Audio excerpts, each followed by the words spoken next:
Hi.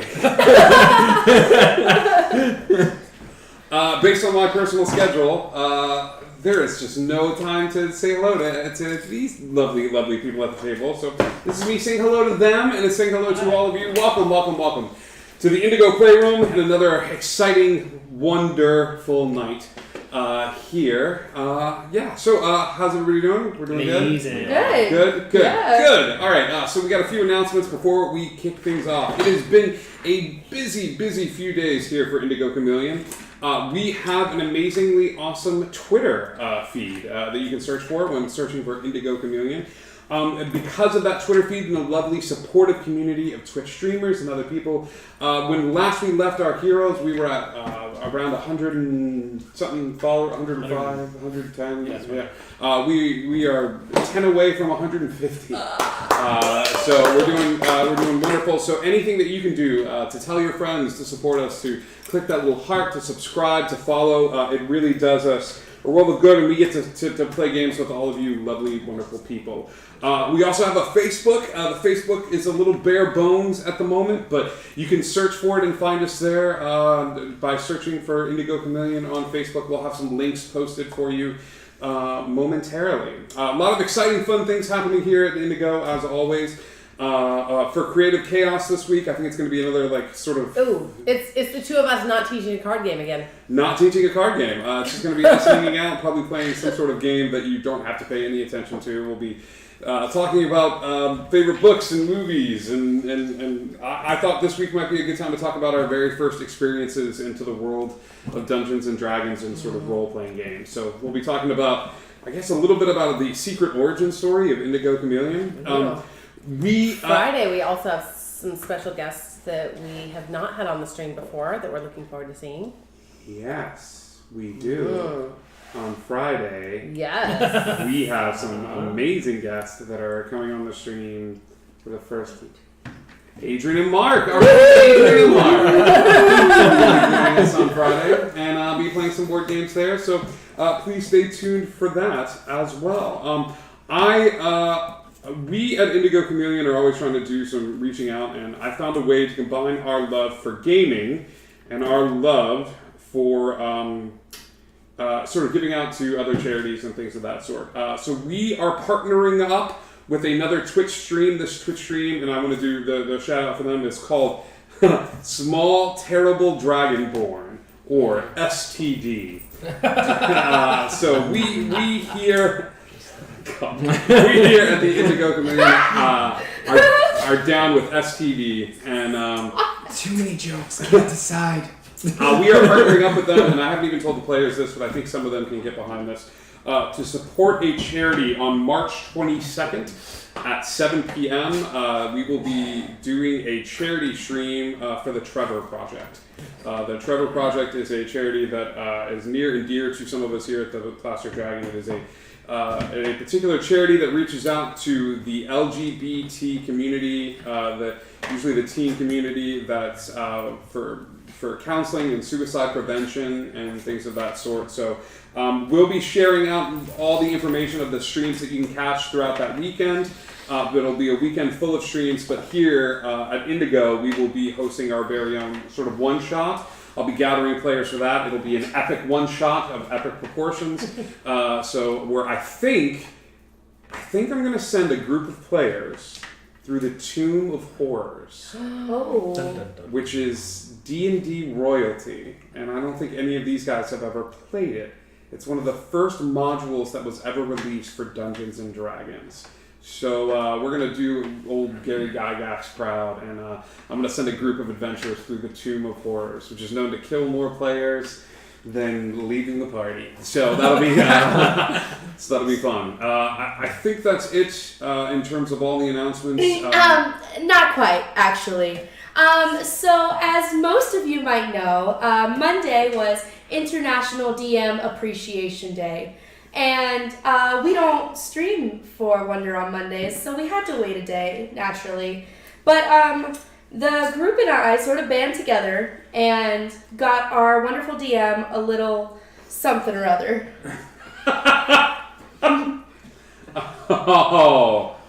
Okay. Wow. This it's a couple of things. It's a Wonderland dice bag. Thank you. You guys are gonna make me cry. Yeah, it's a Wonderland dice bag and an awesome Cheshire beanie, which is going on right now.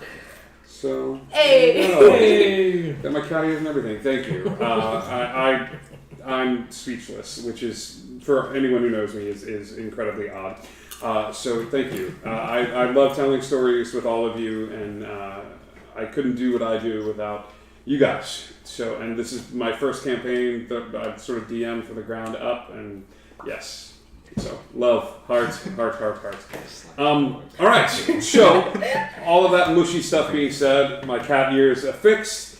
When last we left our heroes, they traveled through a haunted house designed by a 4-year-old and a 7-year-old. They managed to get through all the gold and travel through the house and get there to the very end and sort of claim the house as their own. Throughout the week, these heroes have been sort of telling me the room that the house created for them.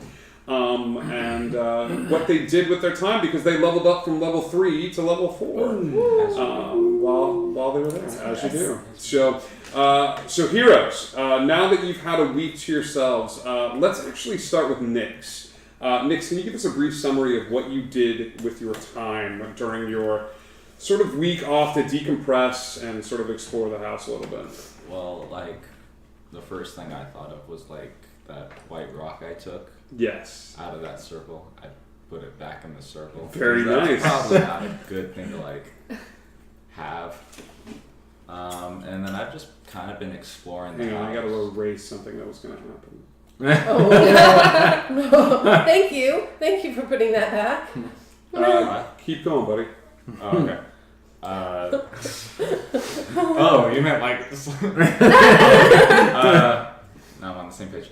And then I was just like exploring the house, looking for any more secret passages, you know, any of that stuff. Sure. And and then looking at some books. I will say, based on you searching the house and being very specific about what you were looking for and looking for a room, while exploring the secret library that you found, because I read somewhere idiotically that you should add one super secret room that only someone rolling a nat 20 would be able to find in every dungeon that you create. And so I was like, they would never roll a nat 20 in a mermaid room. So I will say that... you got 2, didn't you? Yeah. It was just on a perception check. You found that... I think it was Madigan who found that little white rock in the corner of the room. Otherwise, you would that I didn't know that I needed to push. I just kept trying to push. Yeah, and then it was like sitting on the floor with it, like... So, Nyx, during some of your exploring and things of that sort, while you're sort of in the library, sort of kicking up and looking at that sort of large red chair that was cushioned, you find that one of the buttons that's affixed to the chair is a little wonky, and as you turn it into place, the whole chair itself sort of slides backward, and you find below it a small room at the sort of ramifications that you have given to me. Very bare bones bed and stuff like that. So your room in the house is actually in the library, allowing you to read some of the books that you've discovered. And turning the button puts the chair back. Do you share that with the group, or do you just disappear for long periods? So you guys don't know what happens. There's probably a couple of sitcom moments where Nyx walks into the room to read a book, and then you guys go in there like, Nyx, are you hungry? And he's not in there. And then he comes out in the day drinking coffee and stuff like that. What do you guys say? Tweedleday, tell us about you and what you did with your week. First of all, she spent a lot of time at Grimm. Okay. So we're probably up to row 70-20s. But It happened. she spent a lot of time making the place homey. She dusted shelves. She made a bed for Shadow. She spent time just watching the little one roll around, see what she does. She studied the drawing of her brother, so that the second she saw him, she'd know instantly any flaw, anything that could mean that it wasn't him. She hours just staring at this amulet, this jewel, not consecutively, but like just keep looking at it, trying to figure out if it does anything. But all in all, she was it is said the perfect housewife for a week. Now that you are attuned to the amulet, I can tell you that it is an iron stone, and it is one of storage. So within the stone, you can store up to 3 levels of a spell. Either a 3rd level spell, a level 2 and a level 1, or 3 level 1s that don't count against your spell slots being used. Oh my gosh. But it is an attuned item, so that's one of your 3. Got it? Thank you. You're welcome. Next, Grim, tell us about your room. Well, my room is equal parts comfortable and inviting while also being very uninviting and a lot more bare. It's kind of like a... So you live in a super Walmart. Part of the room is nice and cozy. It has like a small little mini bar, bathroom, a giant chair I can sit in that faces a massive fireplace. And the other half is cages and attack dummies that I can, very feed the duality inner of beast. Man and beast. So no bed in your room? no bed in this room. I have decided that if I were to bed, I would be we. This is a partnership. It's not all about you. If we were to bed, that would be a king size on 1800 thread count sheets, because only the best. Lovely. Yeah. Mandrake, tell us a little bit about you and the week you took off. So the week I took off, I spent it pretty much equally split between 3 things. 1, studying the book on my hat that Jamie gave me. Sure. 2, searching for ingredients, alchemic ingredients around the house, around the grounds, in the immediate area to see if I could find anything, which I did. You did. Do you share with the group some of the sort of machinations that you do in the room? Yes. Okay, so over the course of the week, I will say that Mandrake, you've heard loud noises and weird puffs of smoke and smell sort of coming from Mandrake's room. But there are also sounds of triumph and success, and as he comes forth with quite a few different vials of random liquids on his person, and saying that he's sort of cracked the code when it comes to sort of developing potions, and particular potions that he can share with you at a later time, or dish them out so according. Right. Because you spent your time doing that and searching and crafting your room, do you want to talk about your room a little bit? Sure. Mandrake's room is open to the sky. I imagine it would have some kind of a spell to keep like rain and things like that out. But it is open to the sky. The wall is made up. It has a bunch of little handholds that are made out of table legs and the handles of cups, like teacups. It has a wall with various teas and empty bottles that are, well, they're now empty. That's where I found the ingredients. And it has a table with a tea set and a pile of pillows in a corner. And next to that is a hat rack. It's kind of a combination of a hat rack and cat tower for my hat. Give me an animal handling at advantage based on your book with your new skills. 19. Due to your level up and your spent time with the hat, and because you specifically specified that you were spending time with him, you're getting a feat added to the hat called Just the Brim. Okay. For a minute, once a day, you and the hat have grown connected, and you will be able to send the hat off on its own direction and be able to see through its eyes, apparently it has them, for 1 minute. Okay. The hat can move about as you tell it to. After that 1 minute, your connection is cut off and the hat remains where it is. Ooh. I don't like that. Well, level up some more. Keep training with the hat. So, Is there a card on that, or do you want me to put it on the back? you're going to add that to the pre-existing card Okay. until it Got it. evolves. Okay. Next up, Zoe, tell us a little bit about your time. Okay, Zoe spent the week, first of all, her room. Her room is very plain and very organic. She's got tree roots that have grown around into like a bed and library shelves and books on the shelves. She's gone around the home and she's collected some books and but other than that, it's very simple. Not a lot of plants in there, or at least not a lot of pollinating plants.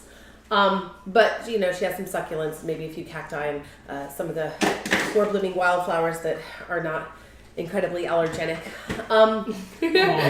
Poor thing.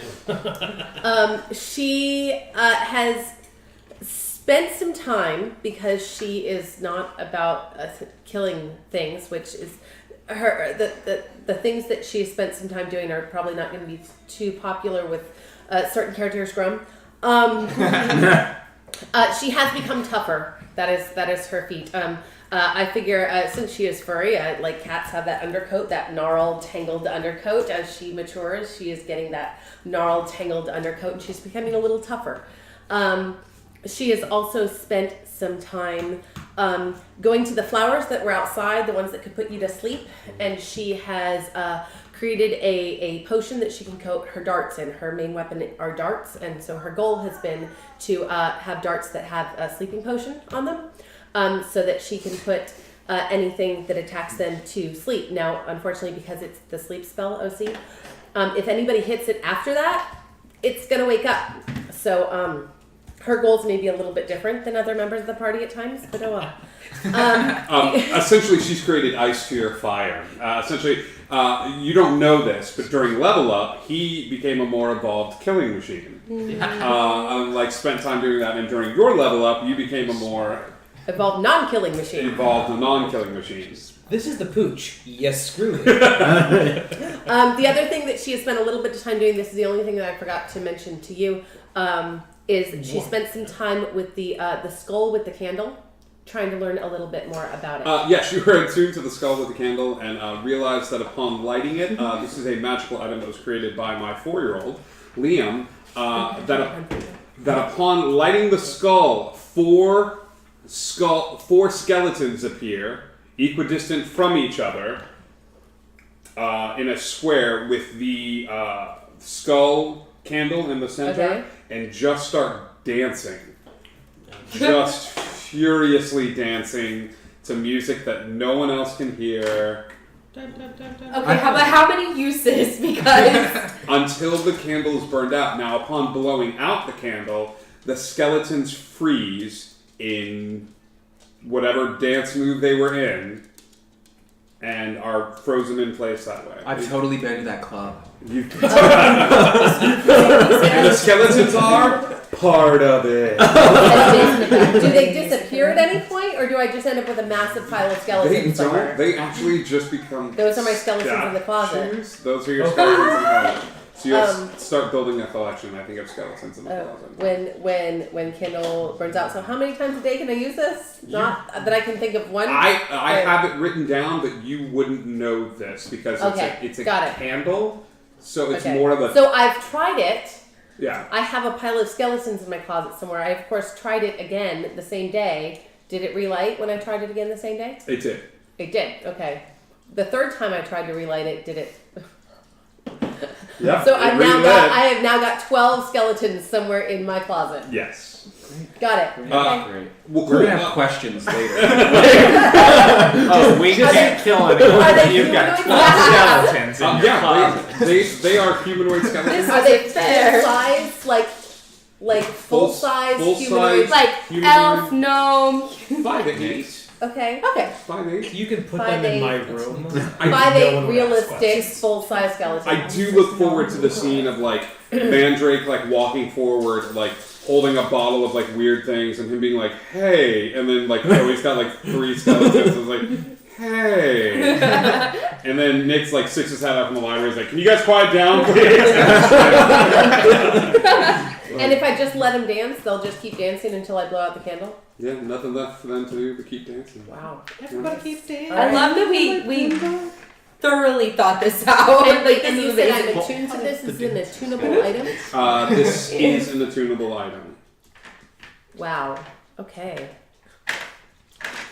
I'll have to decide how long I want to stay tuned to that, but it could be a lot of fun. All right. It could be. Let's try. This brings you into your sort of 7 days. It's been good for everyone to rest, emotionally and physically, after the sort of the strain of the past couple of days. It's been a bit of a whirlwind. Nix, between your time with the caterpillar, you're still having some weird dreams about the sort of draconic presence that you experienced once you were on drugs. I would say that this has been a harder experience for you as you're sort of going through a bit of a detox right now. Luckily, you have plenty of distractions. One in particular, which is making the nights go by a little bit faster or slower, depending on the night. She's making my days go faster too. Day definitely does go faster. Day goes faster. Okay, good. I'm an adult. But everything is going fairly well for you. I imagine. Is there a bit of wanderlust in you, like being like stationary for some time? Regardless, it's something to think about. As I would say around 8 or 9 p.m. that evening, after you'd had your sort of meals and possibly the two of you had already retired to your quarters for the evening, and Nix went to the library. Mandrake is experiencing time with the hat. There is a frantic knock on the front door of the house. Just that doesn't seem to abate. Can someone please get the door? I don't think they can hear you in here, dear. We can go together. She's already out of bed, walking towards the door. Okay, as you make your way to the door, this knocking is loud enough and persistent enough that if you so choose, I'm going to grant without a perception check that everyone hears it, even you, because it is so frantic and you hear the footsteps coming down the hall. I need to know where everybody is at the moment. I'm fine with taking the lead. These two walking down towards the door. Are you staying in your room? Yeah, I'm gonna stay in my room. You staying in your room on the second floor? I think I'll stay in my room for a bit, and then if it keeps going, I'm definitely gonna go deal with it. So the knocking gets louder and louder. I will say that there's a moment where you make your way towards the front door. What are you doing? Are you just opening the door? Are you looking out through a little, maybe like a side window or a peephole? I was gonna say, do we have a peephole? I would say you have a peephole. She would check the peephole first. And... You see a girl, a young girl. It's hard to determine age because she is crying. Her dress has been sort of torn off of her. She is bleeding from what looks to be a large gash in the arm, from about up top to about right here, and she's bleeding. She's holding it with the other arm, and you notice that she sort of looks around and she sort of like kicks the door again to try to get someone to come to the door. She would open the door. Yeah. When you open the door, you see a girl, and she doesn't step across the threshold of the house, but she says, "You have to help me. What happened? You have to help me. There's these men in the woods, and I was walking home, and they tell stories about not to cross the white rocks, and I thought I'd be safe here." And as she says, "I thought I'd be safe here," you hear hooting and hollering. Like you hear some yelling and stuff like that comes from off in the woods. You see some faint lantern light that seems to be traversing around, and she sort of turns and looks, and she says, please, I won't stay long. Can I do a quick medicine check to see if she has any she's not crossing the threshold and we're in a magic place. Give me a medicine check. Okay. Because I like where your head's at. I didn't even go this. 21. She does not look supernaturally pale, and she has no bite marks around her neck. Okay. I will say with the 21, the gash looks bad, but she's not going to die from it. Okay. I'm going to look towards the group because I know some of us are down here. You didn't come down? I'm down the hall at this point. But You've come down and you're sort of peeking your head out? I'm a ways, but I'm watching. Yeah. I'm standing looking out Yeah. from the roof. So you're sort of standing over the roof. Okay, Yeah. give me a perception check then as you look out from the roof. 15. You will notice as you sort of like stand up on the roof and look out that there are 3 sort of like figures off in the woods in front of you, sort of converging on the house now and getting closer and closer. I'm gonna come downstairs. Okay. Zoe, young girl, about a teenager, pounding on the door. She's bleeding. She's standing at the door with Day sort of. I'll come down right about now. Does she need help? I can help. I can heal her. No healing yet, dear. She's not gonna die. But she looks well. Just because she's not gonna die doesn't mean she Okay, doesn't need okay, healing. I mean, I could still help her. Jeez. I mean, I get this. Do I only help people when they're gonna die? And with that, she'll allow her in. The girl steps across to where the front door is and immediately runs up to you and hugs you. And just, thank you, I'm so sorry, like, thank you. She's gonna send a message. What happened to you? Like as she's like holding her close. When you send the message to her, she tries to form words to you in the message, but even then, she basically like looks down at the dress that's been ripped at the side and the gash in her arm, and she says, "They chased me and they were too fast." Who's they, dear? Who? It's a good timing. I can't give up on timing like that. She says, "Who's they?" You make your way downstairs and you hear another knock at the door. This is a lighter knocking. What is your passive perception? My passive is 15. What's everybody else's? Oh, 13. No, I don't need everybody else's. What's your passive perception? 15. 14. Okay. There's a knock on the door.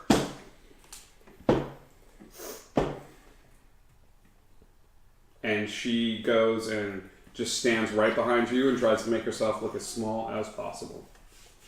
It's like when you say that, you mean like she's like curled into herself. Like she's Yeah. not- okay. Yeah. Is there any sort of like a peephole type thing in the door? There is. Yeah.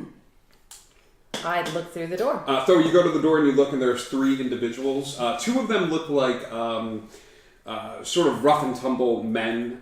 They're wearing black tunics, almost uniform-esque. The other one is wearing a leather vest, sort of black pants, long pants, bright red skin, 2 horns sticking out of the side of his head, a very long tail. And he is smiling broadly. What is it, Zoe? There are some people. I mean, you can look. Hello. On first impression, I don't. Oh, I described them to her and asked her if those are the people that she's talking about. Yeah. She starts nodding her head. It's her friends. I mean, with not me, friends. dear. And I take her upstairs and make a cup of tea. Yeah, and I'm gonna. Oh crud! I don't want to leave you by yourself. Why don't we just ignore? I'm kind of down the hallway. Yeah. Okay, I'm why kind don't of we going just towards ignore the door for direction, now? Because so I I'm want to close. Are you going help her because I want to I'm bandage standing by her. the door. She And I wanna fix her dress. You come So with you're taking the I girl? take her to my room. So she had her silk pajamas on, and she's gonna like throw off the top part and like have one strap over it and like grab the closest drink to her. I'd love to kiss you, but I just washed my hair. Yeah, yeah, gotcha. Okay, so yeah, you go to the door. It's the 3 of you sort of downstairs. Or you're not down yet? I think by this point, like, if she's bleeding that much, I think I would have smelt the blood. Yeah. That I probably would have started making my way to like figure out where that scent's coming from. Cool. You're downstairs now? Yeah. So we got these 2 and you 2 with the girl. Mm-hmm. You hear another knock at the door. She goes towards the door and she'll open it and take a sip. Hi! How are you? The tiefling takes his sort of wide-brimmed hat off and he puts it to his chest and goes, I'm real sorry to bother you, ma'am. But a friend of ours got lost in the woods and she's a little confused and discombobulated, and we were actually hoping that you would seen her come back. A friend? Grim dear, did you hear that? They've lost a friend! Come here, please. So, what is this friend? Who is she? Oh, she's a young girl. She happens to be a sister. Isn't that right, Theodore? And then Theodore doesn't say anything, so the tiefling hits him in the stomach, and then the man to the right and behind him just starts nodding his head. They're not all tiefling. Nope, it's two human men and the tiefling sort of standing at the door. Your sister? That's so weird. Are you guys like adopted or? Oh, we're not related. These happen to be associates of mine. Oh, so she's not all of your sister. Makes sense. Isn't that funny, Grimdia? Quite funny. But I'm sorry she hasn't passed this way. I'm sorry. Oh, my apologies, sir. Griffin. Griffin. Nice to meet you. And your name? Grim. A day. He lifts your hand and kisses it. And you, young man, Yeah. what would your name be? Nix. Nix. Lovely name. Y'all haven't seen this poor girl, have you? Like I've said, no, if not. And you? Me? No, I haven't seen any poor girl. What about you, Nix? You seen a girl? I wouldn't call her poor. She's actually she's pretty good on her own. Like, she plays like music. You're funny. She's real. You're very funny. No, she really plays music. Oh, that's good. Yeah. I do apologize. Could you describe the girl for me? Like any special thing about her or something that we should look out for? Sure. Now, this girl was, she was tall. She had long blonde hair. She was wearing a red dress. Last time I saw her, she was about 6 feet tall. Bunch of rings on her hand. This does not sound anything like the girl that walked up to this door. I've noticed. She can I roll insight on this dude? Like, Sure. figure out what's going on here. 13. Oh man, he looks like he's straight up telling me the truth. Genuine. I can assure you, we haven't seen anybody with that description. So. Give me an intelligence check. Next. Intelligence would be 17. Alright, I'm gonna send you a message. Whoa. I don't know how I feel about that. On Facebook.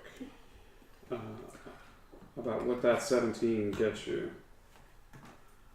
A brand new car.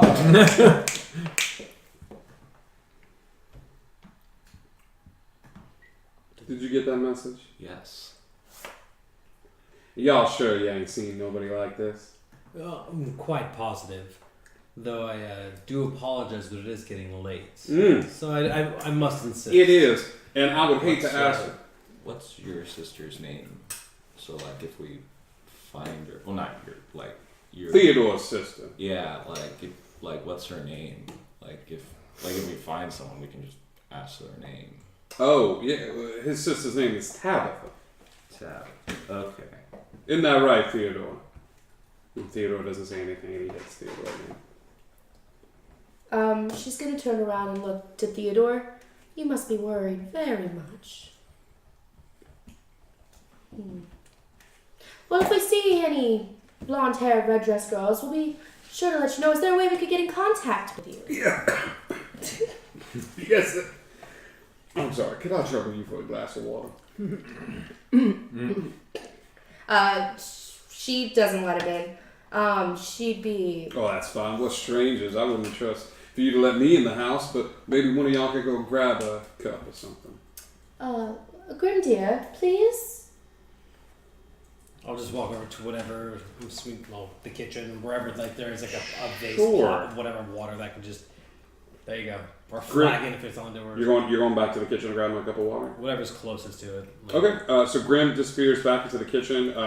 This is where things are going to get iffy, kids. Grim, go ahead and roll initiative for me. Yay!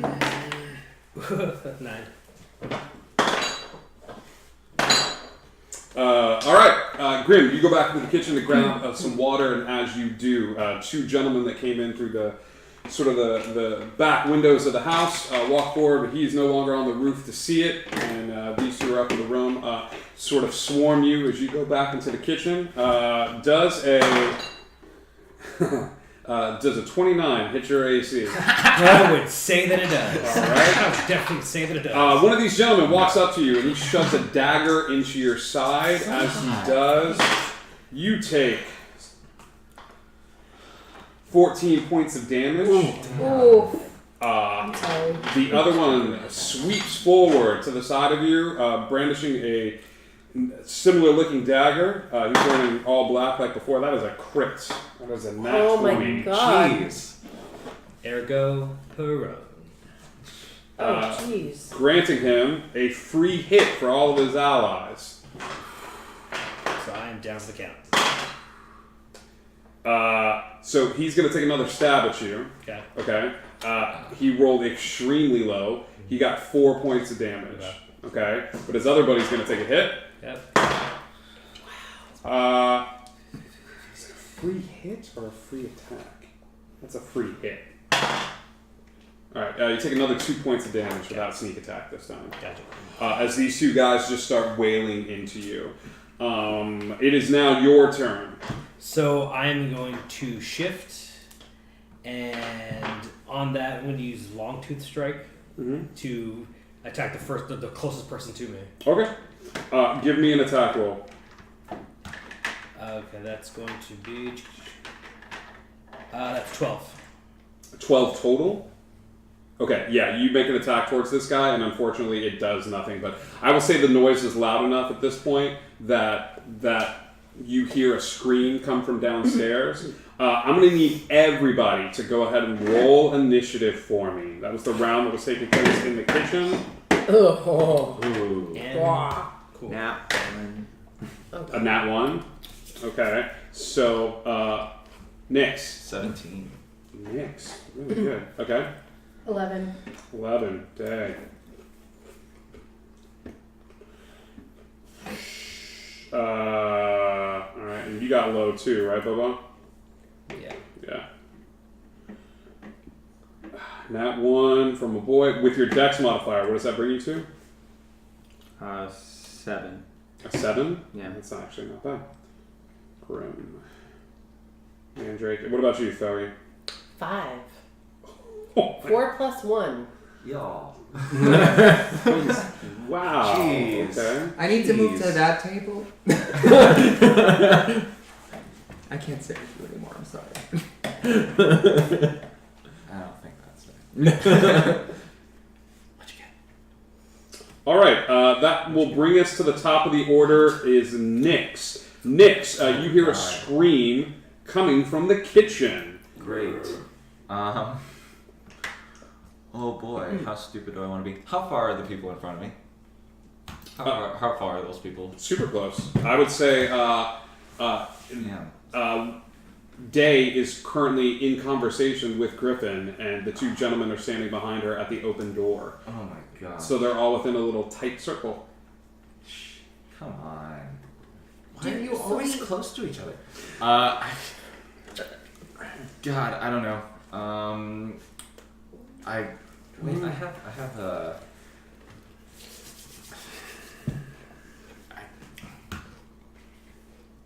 I'm gonna start going towards the kitchen, I guess, because I. Okay, Nyx, you take a run towards the kitchen. I would say it Yeah. would take all of your movement and probably your bonus action to get all the way to the kitchen. Yeah, I hate to leave you, but like I. Nyx starts running towards the He's kitchen. not fighting right now. Day, what are you doing? So she's heard the screaming and everything. Yes. I'm trying to read real fast.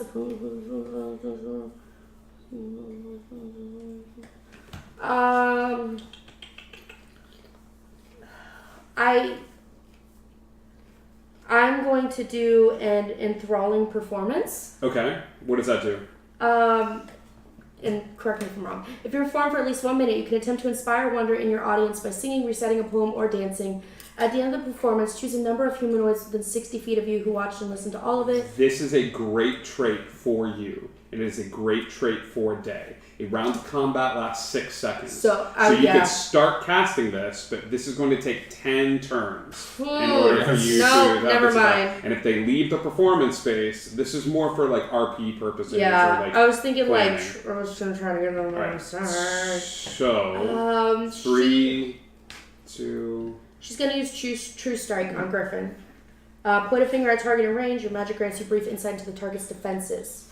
On your next turn, you gain an advantage on your first attack. Okay, that is your move. Got it. The thugs in the kitchen are going to go next, and they're going to take some strikes against you again, Val. It's okay, I'm ready. That is a 12 against AC. Yep. Okay. Have you added your temporary hit points for Yes. raging out? Okay.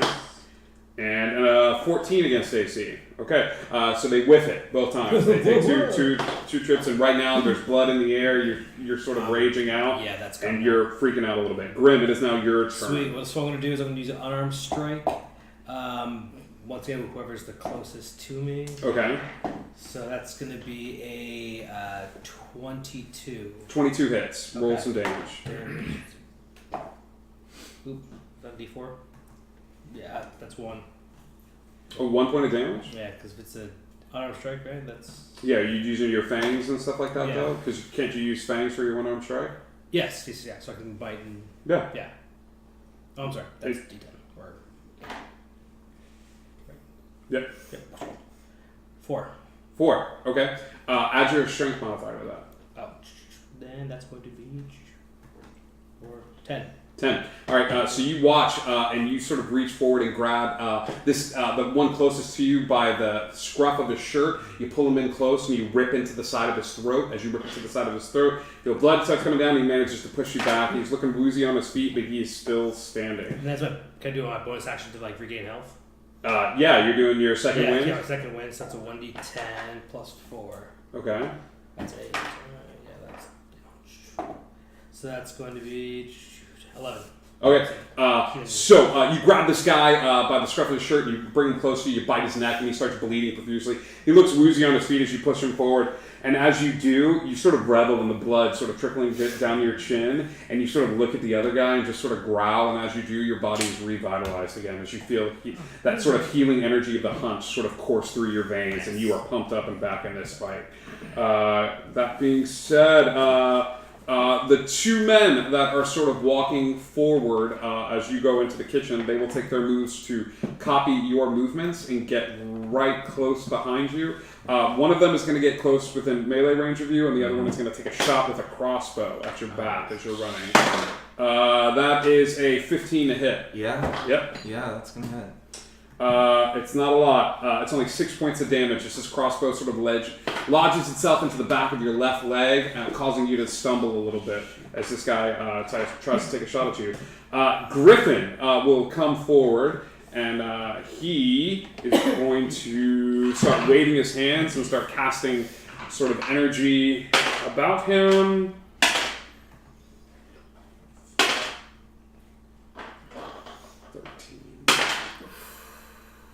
18.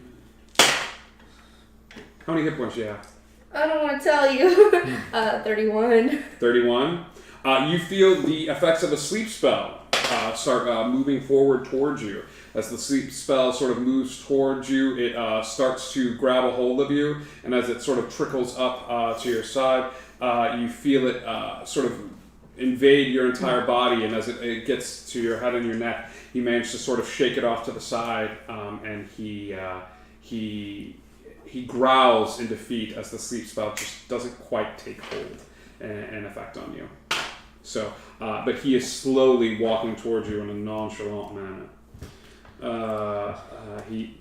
Towards you. She's gonna take that attack with a dagger after having felt that. On your turn, you may. Oh, okay. Cool. Yeah. You guys are upstairs. You hear screaming, and you hear fighting going on. The girl beside you looks terrified and sort of curls into a ball and just starts huddling back and forth like this and sort of rocking into her seat. Okay. Mandrick, it is your turn. speaking doesn't take action. Take an action. Correct? Speaking is not speaking is a free action. A free action. Okay.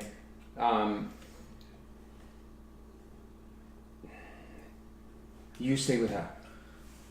Protect her. And then I'm going to cast Expeditious Retreat Okay. so that I can get downstairs immediately. Okay. And I am going to, let's see, if I'm going downstairs, it goes out the stairs. Do they go through the kitchen or the Yeah, I'd say with first? Expeditious Retreat, you get to double your movement speed, right? Is it an action or a bonus action to cast that Bonus spell? action. Bonus action to cast that spell. Using that and double movement. Yeah, I'd say you can either make your way to the living room or make your way to the kitchen. Okay. You guys are both in the living room? You I'm going can't to wait. metagame this. You wouldn't Okay. know where anyone was. Okay.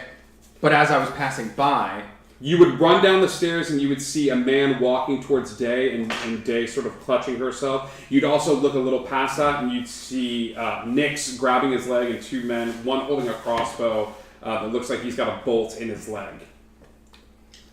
I would stop with you guys. You're both hurt. or about to be hurt. All right. So I'm going to run to... How close is the person today? You could interpose yourself in between him and Day. Would I have a 5 foot between Day and I? Sure. Okay. I would like to run, stand next to him and cast Sword Burst. You've used bonus action and you've used your action to run down the stairs. As you run out of the room, the girl pulls her short sword and makes an attack against Thoe. The girl that just came to the house? 24. Does that hit your AC? Yeah. Whoa. Oh, crap. You take 7 points of damage as the sword comes up and slices into the side of your arm. And she stands there smiling, the spell fading, and a tiefling girl standing there in the room with you. Thoe, it is now your turn. All right, I am going to cast Charm Person. Okay. Sure, why not? It is a Wisdom save of 13. At advantage. Ooh. Oh, she's at advantage? for the Because wisdom you guys save? are antagonistic towards each other. She just attacked you. Oh, you I guys didn't are realize attacking that each she other. gets advantage on it. Do you want to cast something else now, knowing this? Yeah, knowing this, I'm going to grab one of my darts and try to hit her with one of my sleeping darts. Okay, give me an attack. Add your proficiency modifier. Add your dex modifier as you go and grab one of these experimental darts. Sort of jab it into her thigh. Okay. So if I roll to hit on that? Yes. Okay. So that was a 15. 15 hits. Okay. And then I get damage as well as the sleep? You will get a D4 of dart damage. Yes, D4 it. Okay, do the D4 first as you pierce the skin. Okay, that's 4 points damage. Okay, and then add either your dex to the damage or Well, it's 3 plus 1 because the damage is plus 1. That's my modifier. Okay, what did you roll on the dice? 3. Here's your choice. Are you ready? Yes. Dex to the damage or wisdom to the sleep? My dex is only plus 1, so my wisdom is plus 3. Then roll the sleep and then add the wisdom to it. Does that make sense? Yes. Okay, as you're doing that, we cycle back up to the top of the round. And I can do that. I'm going to do that on this one. Okay, 2, Nyx, 3, it is 4, now your 5. turn. Okay, it's 25 okay, plus 3. so the one person's in melee range. 28. Yeah. The one person's in melee range, so they're what, 5 feet? Yeah. And then the other person's how far? The other person's like 10, 15 feet away. 10, 15 feet? Alright, I'm gonna cast Thunderwave at 2nd level. Oof, that doof. Okay. Which is 15 foot square from the self. So you're going to hit both of these guys. Yeah, I'm gonna hit both of them. with Yep. it, and I'm rolling 3d8. Alright. So that'll be, ooh, that's really good. 18 points of damage, and then they can roll an attack saving con of 14. It'll be Con save for both of them to con half save the for both of them damage. to half it, yeah. Okay. Crossbow guy, the one that's standing furthest away from you, makes it. The other guy does not. So what is the total damage? So it's 18. So The dude next to you that never got an attack off, like goes forward, and you guys, for those of you in the room, Nyx sort of bends forward a little bit, and as he as he sort of like bends forward a little bit, he summons the arcane energies around him, starts tracing sigils into the air, and as he does, a wave of thunderous force blasts outward from him. In addition, any of the unsecured objects in the room, including furniture, plates, anything else, are blasted outward in a 15-foot wave. The living room is demolished as he sort of goes. And then I can take a bonus action. You can. I'm gonna. Actually, don't. I'll wait. Actually. Okay. So one guy is down. That's gonna bring us to Day. She's just gonna go at him with the dagger like real fast. So she gets the advantage because of True Strike. They're the same. Cool, that works. 13. 13, unfortunately, as you bring the dagger down. He doesn't even step to the side. He walks forward, and as he does, he shifts into two different sort of beings, both identical in nature, and the dagger comes forward and hits the sort of being that is not exactly like him. And they both look down at the spot and brush their shoulder, and both of them stride forward towards you. Are you doing anything with your bonus action? You see Nyx in the room. I see Nyx in the room. I am somewhere in the room. He is somewhere in the room. You can actually very easily see him because any sort of furniture that was in between you and him has blasted outward. Aren't I in there too? Yes. You also, yeah. But she's a little preoccupied. Like you're coming down the stairs, you're running. Yeah, I just thought I got blasted in the other room or something. She is going, like, she's just gonna cast, Quick. Sorry. She's just gonna look at him and be like, "Get the hell out of my home!" Like, real pissed. Like. Okay. Yeah, you say that. You say that to the guy sort of standing in front of you. Yeah, to all of them. Like, pissed right now. Okay. Cool. As that happens, we go back to the kitchen. So as we discussed, I think this is works, right? So I can do an arm attack against one of my assailants. You do armed attack, and then you I save that unarmed strike for that bonus action because you're raging and you got. Right, so I can do the out. action. I can do action surge, and I can do like another one. Yeah, you're gonna do that. You doing it against the bloody guy, or you want to do the bloody guy first and then the other guy? I'll do the bloody guy first, and I'll give me an attack then. Okay.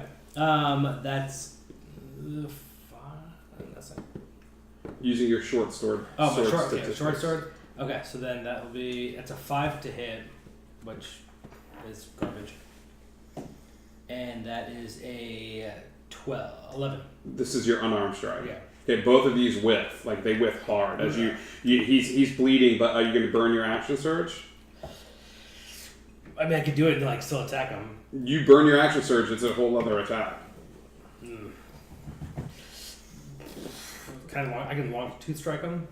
As a no, you can full on short sword attack. Dude, let's kill him. Yes. So burn your action surge. Yeah. Take another swipe with the sword. Roll that d20. Okay, so that's going to be 18. Okay, 18 hits. Roll damage. Are you hitting you're hitting the bloody guy, right? And that's a d6. So we're gonna be d6. I'll tell you this right now. No matter how low you roll on that dice, that's me. 10. Yeah, you bring the sword forward. It's sort of this weird thing of like dodge, and then you bring the claw forward, and he's just sort of laughing at you. And you do this cool maneuver where you like look up and you see the pots and pans, and you hit the and this dude's dead. It is the other guy's turn. He sort of looks forward towards you, and because he has not taken any hits yet, and he's going to make another dagger attack. And misses. He's going to make an offhand attack. That hits. You take 4 points of damage. As he goes down, he doesn't have any allies that are adjacent to him. That being said, Griffin. Griffin's going to walk forward towards you, and he is going to fire out 2 sort of purple arcane blasts from his side that sort of like fly outward towards you. Only one of them? 2. 2 of them. So you can do whatever. Okay. Yeah. Well, what do you mean? Well, I was asking if the blasts were coming from both of them or just the... No, they're both coming from Griffin. They're both coming from both hands to sort of purple energy. One of them misses. The other one is a 16 to hit. Hits. Does it hit your AC? You and me, low AC. Okay. You're going to take 10 points of damage as this sort of blast hits you in the side and pushes you up close against the wall. And you sort of grab your side in pain, and he just sort of like he sort of laughs a little bit and keeps walking forward with the two sort of two identical sort of parts of him sort of striding forward. As that happens, we go back to. All right, we go to the girl upstairs who is asleep. Okay. I know that hitting her or something like that will wake her up, but Correct. if I'm super gentle and sweet and kind, can I try tying her up? Sure. Just so we have a bunch of experience with rope tying and knot tying and. She's tied books together before. Lots of stacks of books. Totally, same thing. Okay. Yeah. Well, and she does a lot of traveling, so like she has to tie her bags and. It's great. You're making such a good argument. Give me. You know what? Give me a survival check. Okay. Nat 1. Ooh. You just lay the rope on it. Cool. I'll accept the cards. Thoe sort of wraps the ropes haphazardly around the being, and as she does, you think you have a tie that you saw in the book one time, but you're not sure because the rope looks really loose. As the rope looks really loose, her eyes dart awake, and she walks forward towards you, and as she does, you sort of tug on the rope, and the rope goes and like ties in, and you got to reverse the fortune card in the failure deck, and this girl is tied up better than any rope you've ever seen before. Thank you, Dad. Thank you, Dad. Mandrake, your turn. How far am I from Griffin? You're 15 feet away from Griffin. If you leave the current thug that you're with, because you said that you were going Oh to yeah, him, he's still there. he's gonna It's the one take you split the two, right? he's going to take an opportunity attack. Okay. I'm gonna keep focusing on the one in front of Day. Okay. The Griffin. There's a thug that's going after Nyx. Nyx Oh, okay. just blasted one. Never There's mind. another one with a crossbow that's sort of pointed at him, and it looks like she's handling Griffin as Griffin's Yeah, I will go after the original one that I was talking about. Okay. Cool. And I'm within 5 feet of him. So you're going to cross around and get close to Nyx. So you're within 5 feet of an ally, correct? Sure. Yes. Because that's what a rogue would need for sneak attack. Yeah. Yeah. Okay, so you're going to sort of cross around, moving over to the wreckage and stuff like that. I'll say for Mandrake, that's fairly easy. Make an attack roll with the hat, please, as you sort of move forward and throw the hat as hard as you can. 16. Yeah, that's 16 plus modifiers is going to hit. Roll your damage for the hat, and roll sneak attack damage as well. Whatever your sneak attack damage is. It may have leveled up at this level up, so you need to pay attention. 1d4 plus. Or 4d4? It's 1d4 plus dex for the hat. Yeah, but then you have sneak attack damage because of your rogue, right? So you got to figure out what that damage is. While you roll that damage for that Mandrake, Thoe, you use your turn. Tell me what the damage is. Nyx, you see Mandrake involved in combat with this person. Can I wait till he rolls? Yes, you can. Roll Roll damage, buddy. So if he takes him out, that's going to change a lot of what I'm about to do. 6, 7. It doesn't seem like enough to me. You need to double check and make sure you're rolling enough. 2d6. No, it's not 2d6. Once per turn, you can deal an extra 2d6 damage to one creature you hit with an attack. It's only 2d6 at level 4? Yeah. That does not seem right to me. Okay. Yeah, you walk forward. How much damage did you do? 6. 6. Okay. Total. Yeah, because I rolled 2 1s and a 5. Jeez. Or two Okay. ones. Yeah. So the hat kind of flies forward, and as it does, it sort of cuts this dude on the side of the arm, and as it does, you see a little bit of blood sort of coming out. And it came back. And the hat sort of flies back over to where Mandrake is. Nyx, he is still standing, but he's looking a little woozy. I'm using Ice Knife at first level. Okay. Make an attack roll. Alright. 5. Do I get a plus on that or no? You would add your spellcasting modifier to that. 9. It's still going to miss. Ice Knife is going to fly off to the side and then explode. Do they make dex checks to avoid this? Yeah, dex. All right, I'm going to roll a die. Above a 10, it's closer to Mandrake when it explodes. Below a 10, it's closer to the guy. Okay, it lands pretty close to where Mandrake is and then explodes. So Mandrake, you're going to have to make a dex check for me. Does it at least hit the other guy? Sure, I'll let it hit the other guy. No. 21. Yeah, you make this dex check. So that doesn't hit. He makes a dex check. He fails his dex check, so roll the damage on that. 2d6. Yeah. And that'll be It's just the 2d6. yeah. What's the plus? I'm sorry. What's the plus 6 here? Is that the spell attack? Oh, That's the spell attack. It would have been 11, not 9. I don't know if that changes anything. No, Probably it's not. just not quite. But now I know. It'll be 9 damage.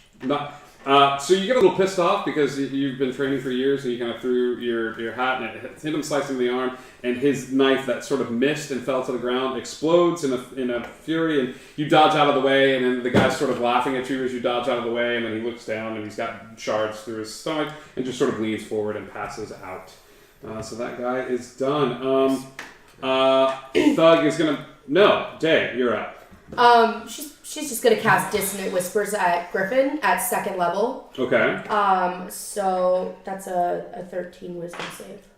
13 wisdom save. He fails his wisdom save. Solid. I need 1, 2, 3, 4.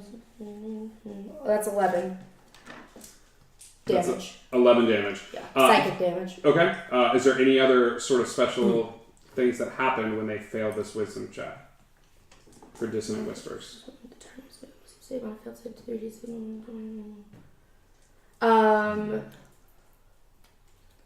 has to succeed to move as far as its speed allows away from you.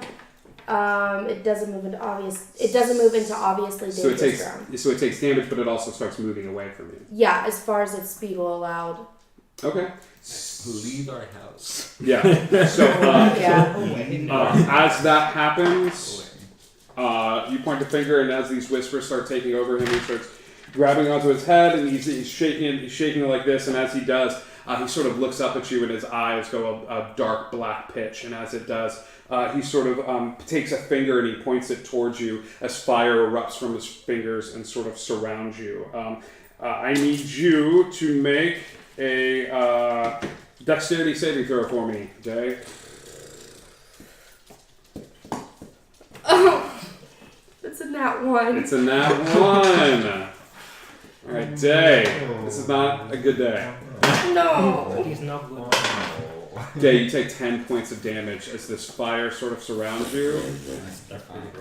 You're only the healer. I'm only gonna die. You're only the healer. Burning through some of the nightgown, leaving your skin sort of charred and blackened in its weight. As he moves away from you, he goes to the front door of the house, and he goes. All right. As he moves to the door of the house, he goes. Tell your boy, the tall one. Tell him the new king sends his regards. You tell him that for me, will you, darling?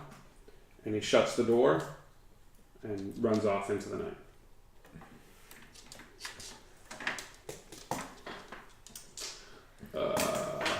Kitchen thug. There's Grim. still There's one guy with you. right? Yeah, go for it, dude. Sweet. Long two strike. Just gonna try to tear him up a little bit more. Hit him with your sword first, and then do the Yeah. long. Can I do my glaive? Maybe Yeah. I can do more damage. Great. So. Yeah, whichever one. Let's go glaive. Oh god. Okay. That is gonna be a 9. 9 total. No, it's gonna miss too. So give me your long two strike. Two strike.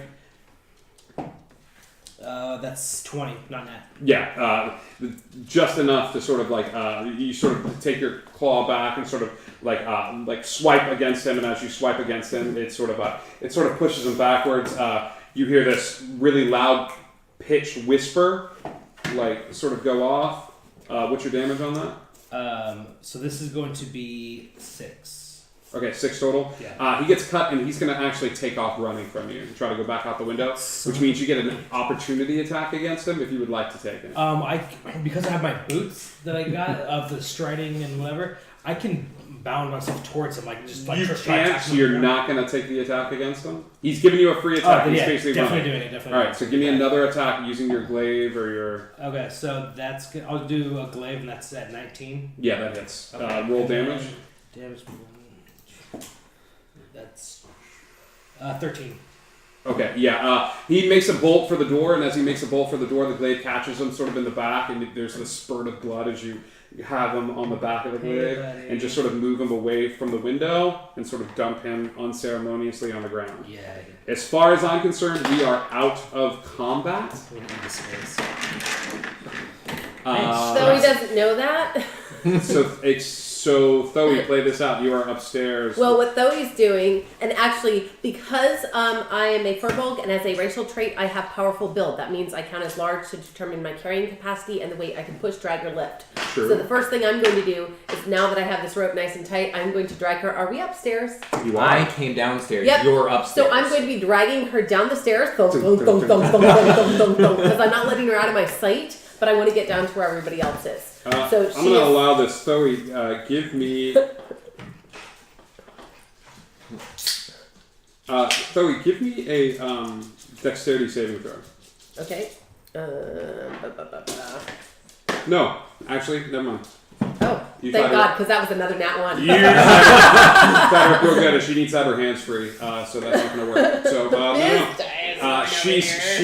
She's snarling and screaming back and forth as you drag her down the stairs. All right. Where is everybody? Cause the fighting. Living room. Yeah, we're at the bottom of the stairs basically. So we almost got to the kitchen, but we didn't. Yeah. So. You guys reconvene. I have a feeling I'm. Grim is covered in blood. I feel like I'm just ripping these. Did we go to the kitchen or did you come to us? No, he's still in the kitchen. I feel like I'm still just. You Going hear ripping and sounds coming We from the would kitchen. continue. Yeah, we go to the kitchen. Because You guys walk into the kitchen, and Grim is a pool of viscera, blood, and flesh. He looks fine. He's covered in blood, but there is gore and viscera scattered all throughout the kitchen as these two people that fell to his side are being ripped apart unceremoniously. Thunk, thunk, thunk into the kitchen. Sorry. As they go through the doorway. We are going to As the door swings back and hits her. Sorry. You said someone's bleeding, right? You're bleeding. You're bleeding. Right. But didn't you get cut in the arm? Mhm. I did get stabbed. Yes. Everybody's looking a little ragged. I'm pulling that thing out of my leg now. I'm the only one who didn't take damage. I'm pulling that thing out of my leg. You're pulling the thing out of your leg? Oh, yeah. All right. I think you managed to pull the arrow out of your leg a little bit. Everybody's looking a little beat up at the time. You have Thoe, who's dragging a tiefling who's raging and sort of screaming a little bit behind her.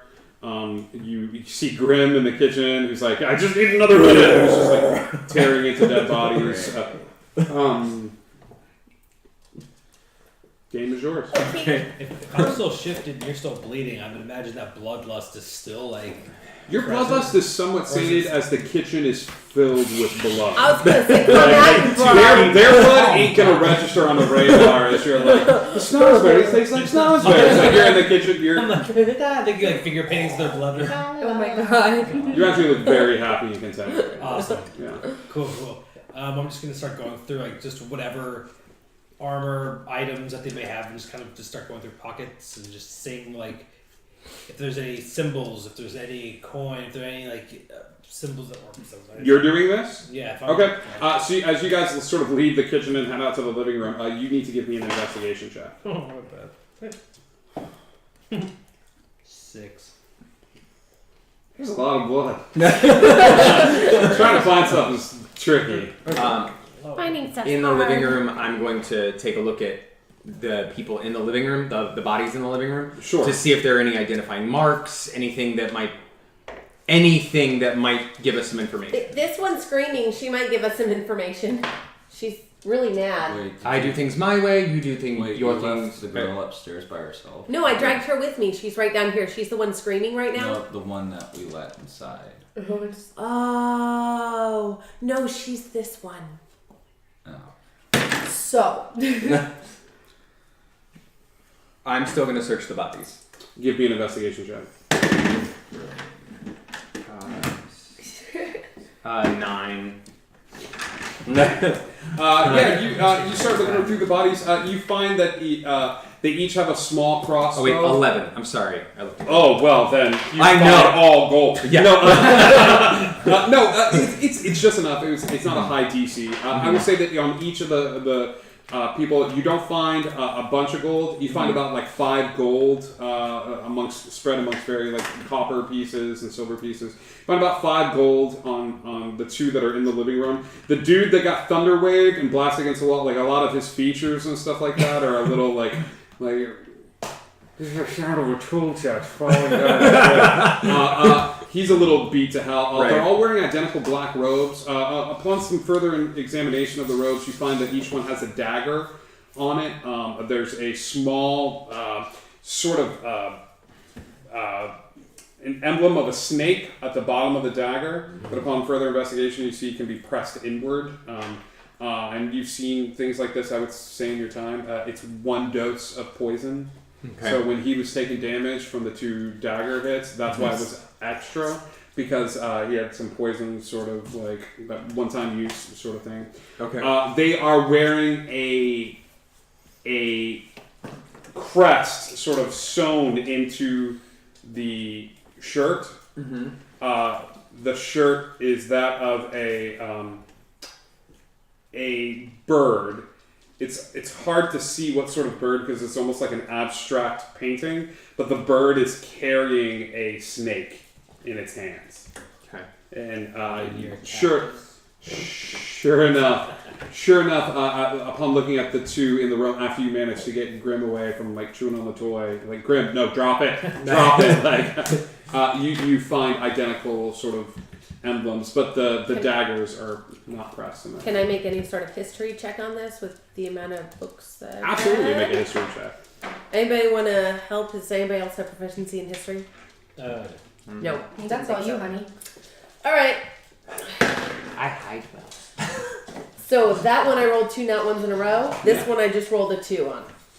So You have done a lot of studying. You think maybe with a little bit of time and maybe corresponding with Nix, you might be able to help you. Do I recognize it?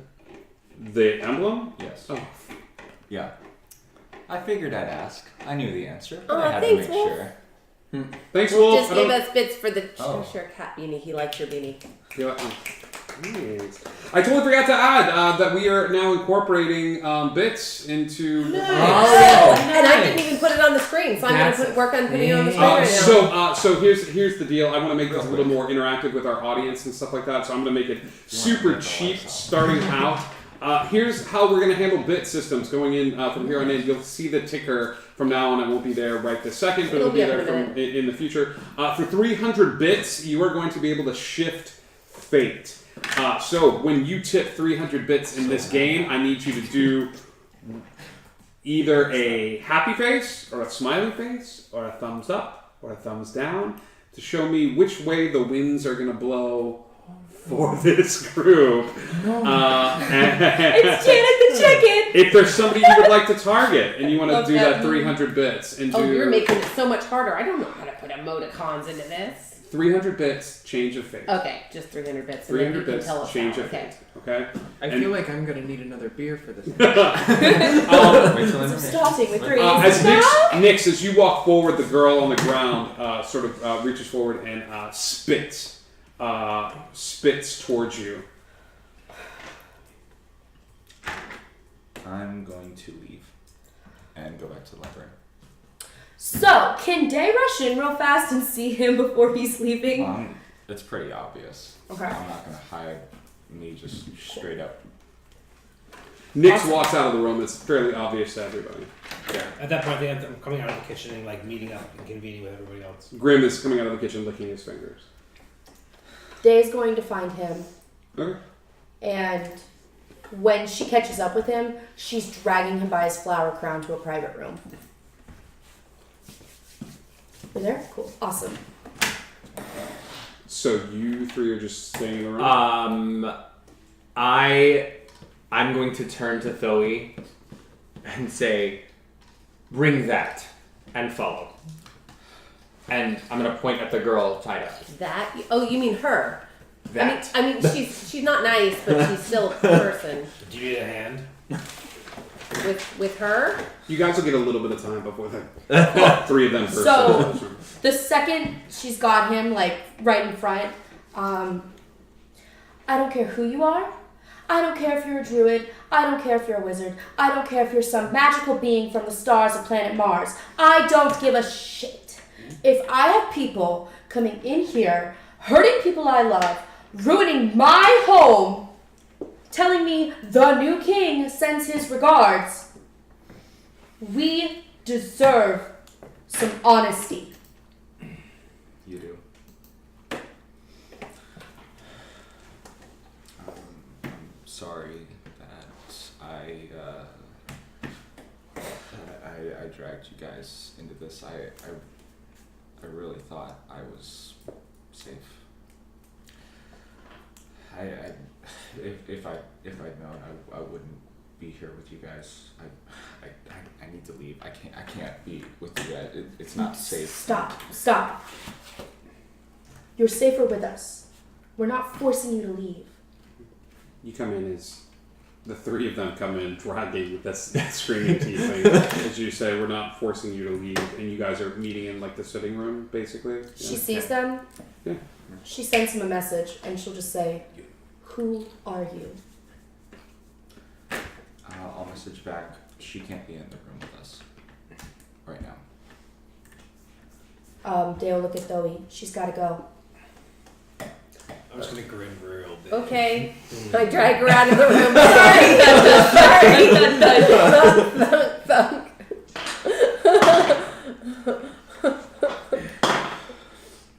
Does she need to go?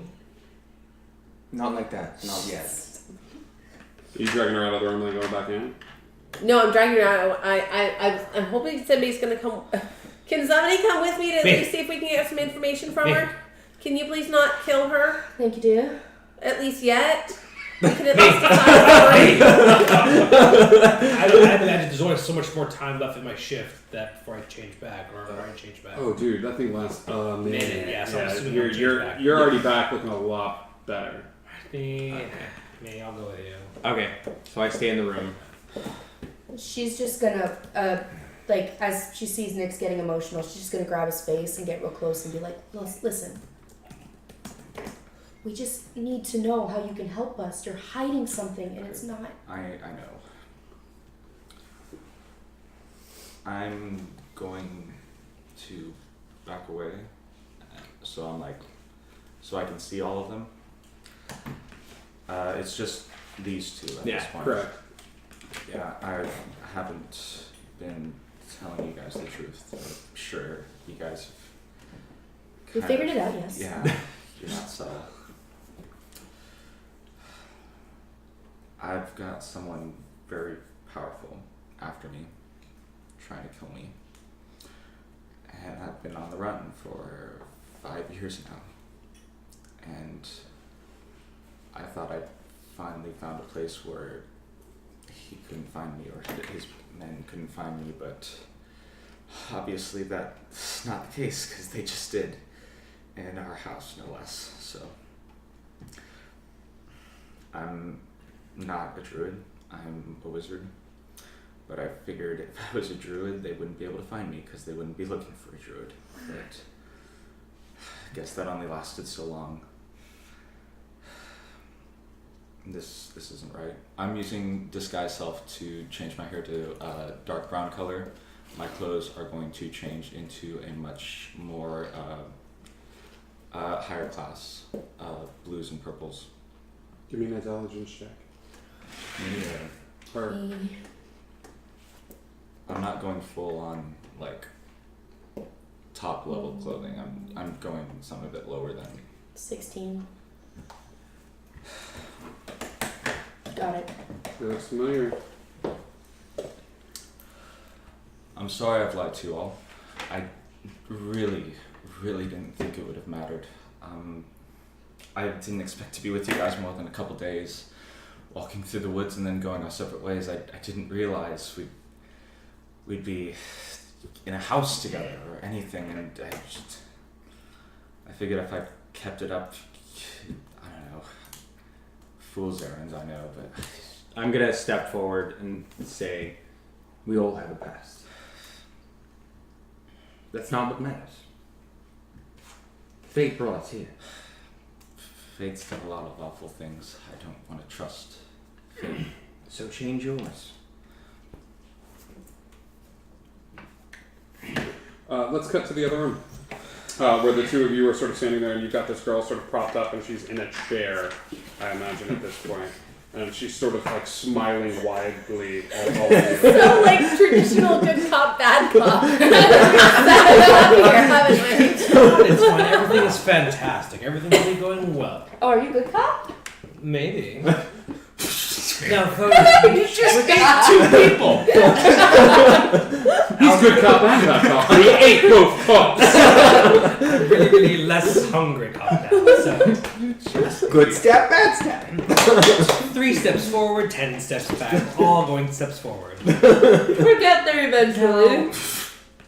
I'm assuming there's a reason why you decided to attack us in our own home. Oh, you're very smart. And you are very beautiful. Now, why are you here? We're here to get the boy. And which boy is this? 23. The tall one. Okay. Now, could you... The little prince.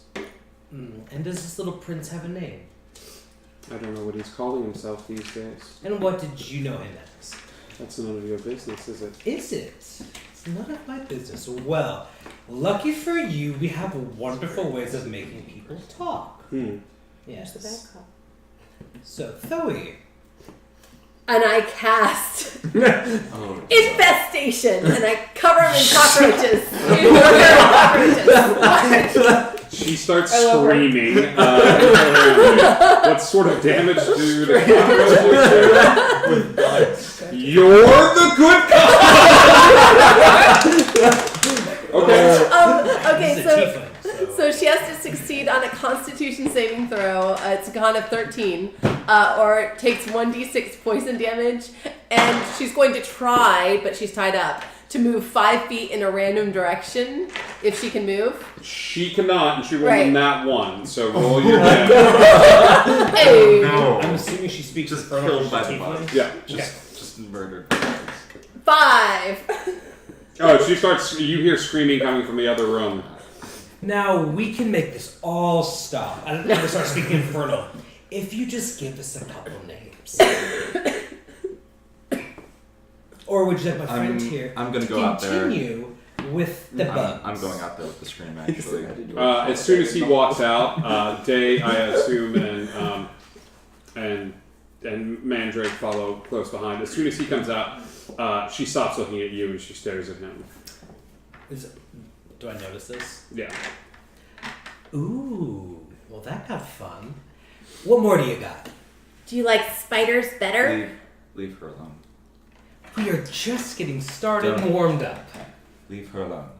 You're not any fun. She's gonna look at him and be like, since when are you good cop? Okay, I thought. Go ahead. She's here for me. They kept- were here for me.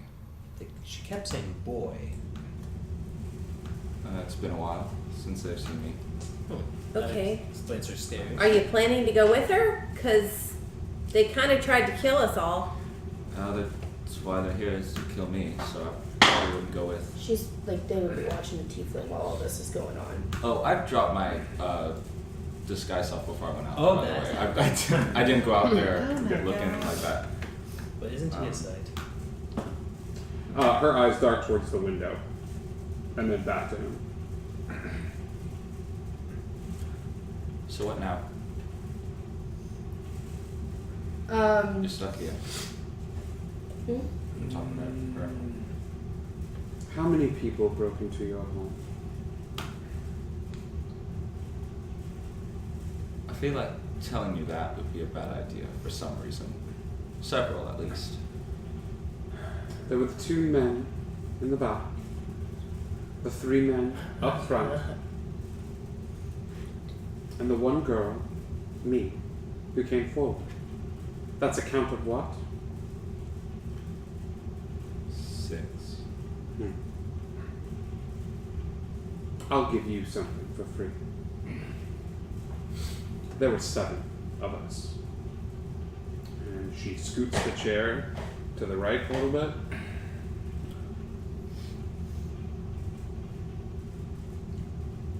I am going to cast Booming Blade on my dagger and take a swipe at her. Give me a contested dex check.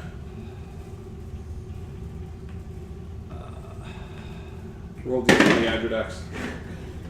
24. It's hard to tell which one kills her first, whether it's the dagger attack or whether it's the crossbow bolt that comes in from the window, which she was just positioned herself to be next to. As the crossbow bolt enters the room and strikes her heart, attached to it is a small piece of paper. You don't know which kills her first, but does anybody grab the paper? Day, you grab the paper, and as you lift the paper up, you look at it, and it says 3 words. We got cat. And that's where we're going to take our intermission. Oh! I'm stressing. Oh! We're going to take a quick intermission here. We're going to refill drinks. Here's how bits are going to work from here on in. When you donate 300 bits to the stream to help keep things running here at Indigo Chameleon, you are going to specify whether this is a happy bit or a bad bit. You're feeling a little naughty.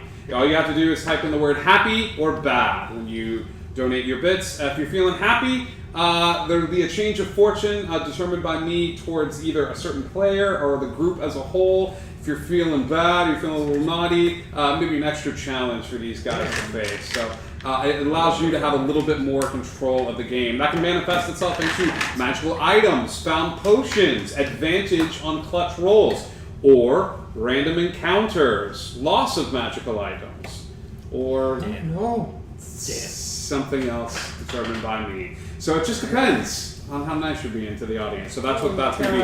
We're going to take a quick little break. We're going to get our drinks, and then they're going to see if they can pull a John Wick and get their cat back. So we'll talk to you guys soon. Hey.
everybody, we are back. Thank you so much for tuning in for another exciting episode of Wonder. It's our Wonderland D&D 5th edition game. You can come back. Come on back. It's all right. We got our beers, our drink refills. When last we left the heroes, they had a note saying that they had their cat. Someone stole our cat. I will say that you receive a message in your head at this point upon the crossbow entering the message. Hey there, son. You need to show up outside that white ring of stones, and as long as they hand you over, we'll give you back your cat. You need to hurry up. She's looking a little antsy. How do we know? How do we even know that they have the cat? They do. They would have. What can you tell us? Who are they? They work for someone very powerful. Someone trying to kill me. The person I mentioned to you. And he's kind of ruling over a section of the world right now. Other side of the continent, but he has long reaches. So then why do they want you? Let's just say I'm part of the old regime, and kind of one of the few things standing in their way from taking control forever. So they want you. I studied under the Queen. I was her best pupil. Which queen? You said a continent, a different continent, other side. Which queen? Same Queen of Overland. Give me a history check. This is the first time that we have seen him, right? 17. This side of the world, this side of the continent of Wonder, you have the Red Keep. God, we really need a map. On the other side of the continent is Overland. And it's one of the larger kingdoms. When the Great Wars happened, and it was Overland and the Red Keep sort of vying for territory, they decided to sort of give up some of the middle ground and sort of each take to their own side of the world and the continent. As they did, Overland is named thusly because it overlooks, it's sort of built on this sort of cliffside overlooking a huge territory of Wonder. So what he's just admitted to you is he's part of, or at least connected to, the second largest, if not on par, largest ruling society in the continent of Wonder. What did you roll? 17. You rolled high enough to know that a few years ago, there was a coup. Something happened.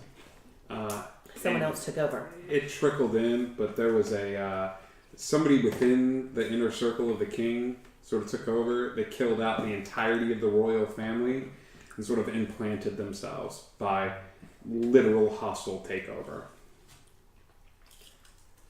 That was your family? No, the ruling family all died other than the Queen, which she disappeared. I was just someone that trained under her and then didn't do anything when the time came when it was needed. So why are you important? Are they taking you back to have you? I think that they can reach the Queen by getting to me. If they have me, the Queen, she'll come save me. It's their only way of drawing her out. She's been in hiding for 5 years. So you want to go back now? No, if they get me. He's protecting her. You're protecting the Queen? Yes, I would with my life. Of Overland. Yes. But this is the first time that you're showing yourself to us. I've been in hiding. That's kind of part of it. I didn't want to get found, but it didn't work because they're here, so. But you've been with us. Was it? Yes. Inside.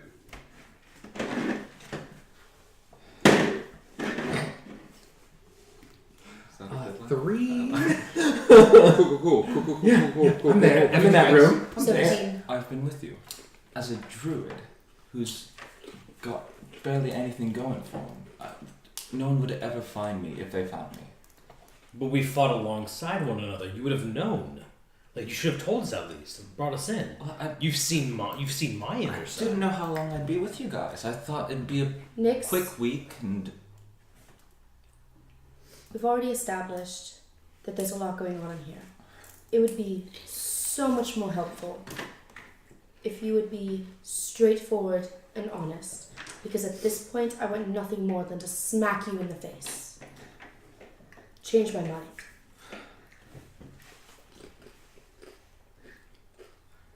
Can I roll Give me a deception. Ooh. me? Yeah. Oh, okay.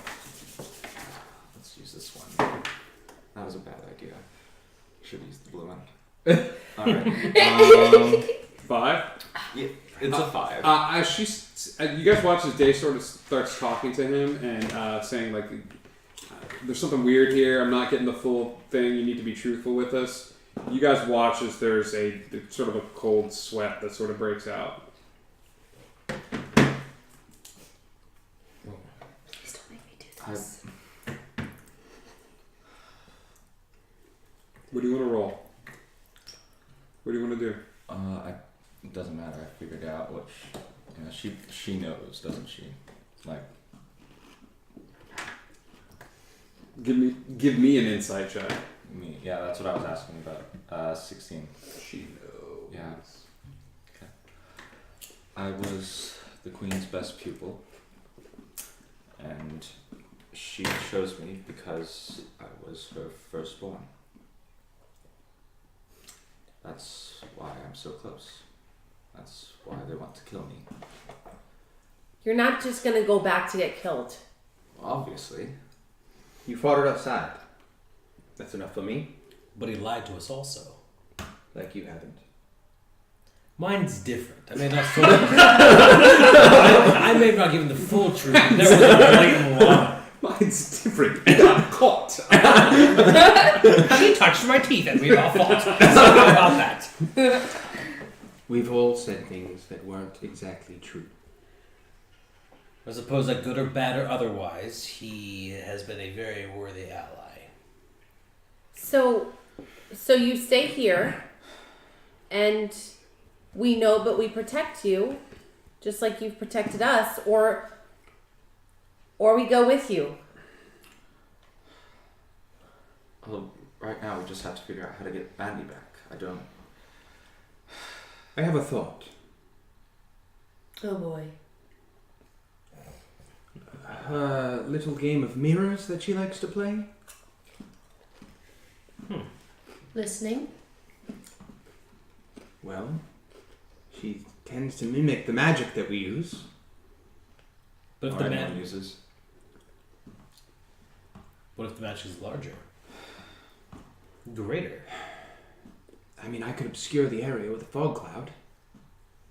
I can So we locate know objects. how She far. has things on her that are trackable.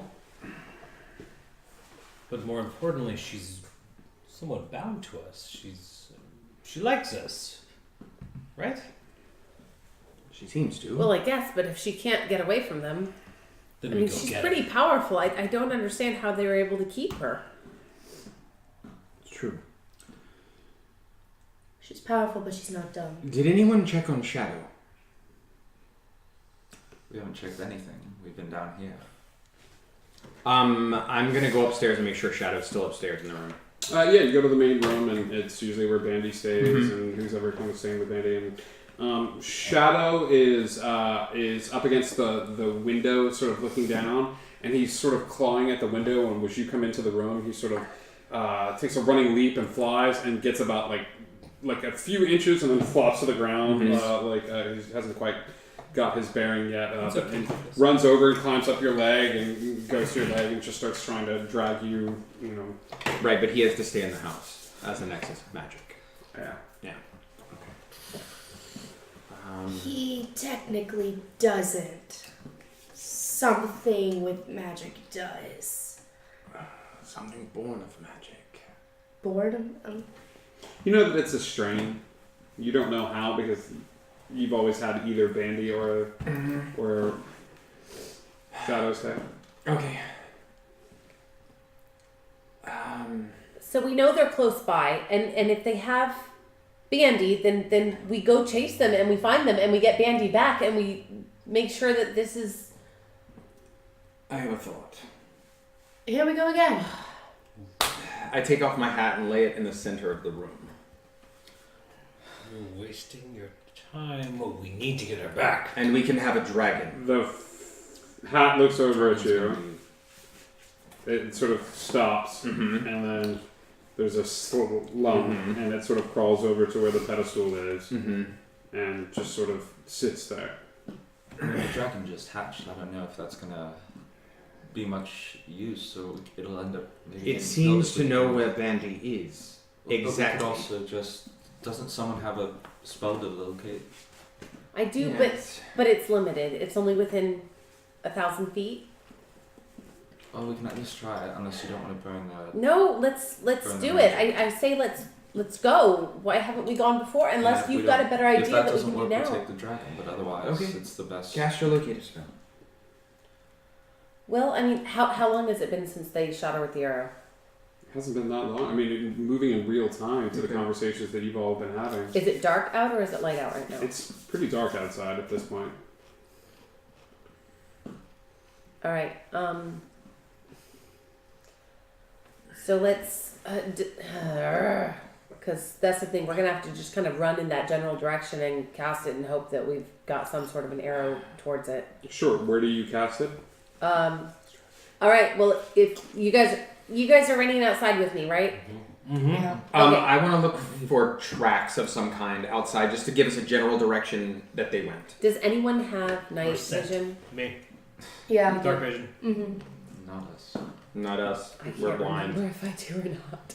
I'm checking right now. I don't think you do. I don't think It's I do. okay. I We lost definitely track. do. We spend a lot of time in the dark. Yeah.